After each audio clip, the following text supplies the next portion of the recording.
Well, we're at the end of Season 1, so let's take stock of the story so far and the major players in it. The keys to Voyager, only the second Intrepid-class ship ever made, were handed over to Captain Catherine Janeway, and for her first assignment in a ship that was entirely new to both her and the crew, as well as still being somewhat experimental itself, she was told to take a traitor on board and go to a very dangerous part of space to look for a ship full of people who've been doing a lot of shooting. This goes poorly and they end up stranded some 70,000 light-years away from Federation space, though, to be fair, this isn't the fault of the ship or the crew. When there, a serial kidnapper who committed genocide told us that a species we don't know called the Kazon, who he chose to withhold water from despite having the power to help, are wrong-uns, and we do not question this at all, despite us being among his many kidnap victims, so we basically declare war on them and Scarpa. The premise of the show having now been established, the rest of the episodes chronicle Voyager's journey from far, far away to back home, and the varied peoples we meet along the way. Captain Janeway begins as a take-no-shit, get-things-done character, but over the course of the series we see her showing advanced scientific abilities, capable diplomatic skills, and an emotional side, particularly with regards to Kez. Just don't leave her alone with the Prime Directive, alright? For someone who was supposed to be leading political extremists, Chakotay adapted to the rigid command structures a lot easier than others. We've not seen much of him outside of being used as a supporting character in a scene, but when he is the centre of attention, it's to play on the Native American stereotype. Suffice to say, there's enough to discuss on that topic to fill an entire video, but I'm not convinced a white Englishman is the best person for the job. Regardless, here's hoping he gets a better chance of growth in Season 2. Tuvok is the stalwart moral compass of the crew, except when he's not, and yes, I'm still pissy about him being the one to disobey Janeway for the super teleport attack. The problem with Vulcans as a concept is there's not a lot of room for personal growth that can come from always being logical. That being said, he did get a bit of backstory in with the whole wife and kids thing, so that was nice. Traitorous criminal scum Tom Paris has spent the whole season being a dick. No growth, no redeeming features, just being a sexist pig and a cocky little twat. And Tom, I just want you to know, I was glad when you got shot. Kim is the least fleshed out character of the group, despite being a member of the bridge crew. As a fresh young face straight out of the academy, he's the baby of the ship, despite Kez being literally 2 years old.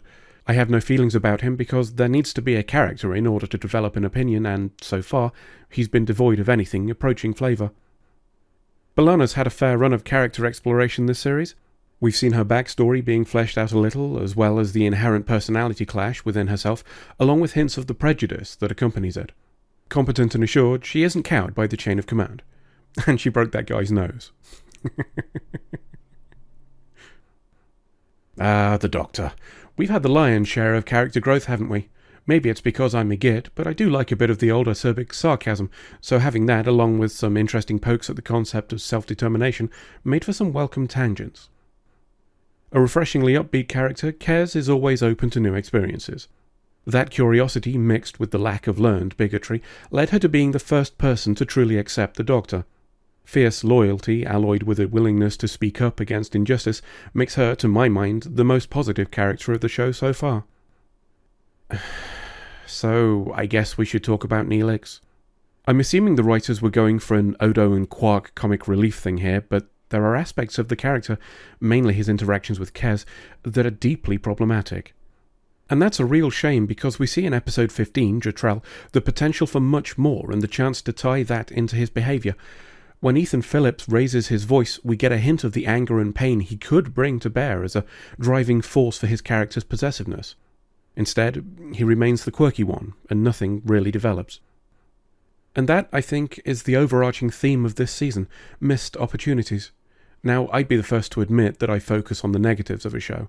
I wrote a watch-through shitpost thread on Twitter for The Legend of Korra that, when you read it back, makes me sound like I hated it when I actually thought it was far superior to Avatar The Last Airbender in terms of theme and character growth.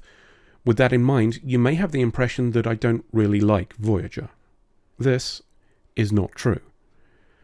The problem is that nobody is as critical of a piece of media as someone who likes it.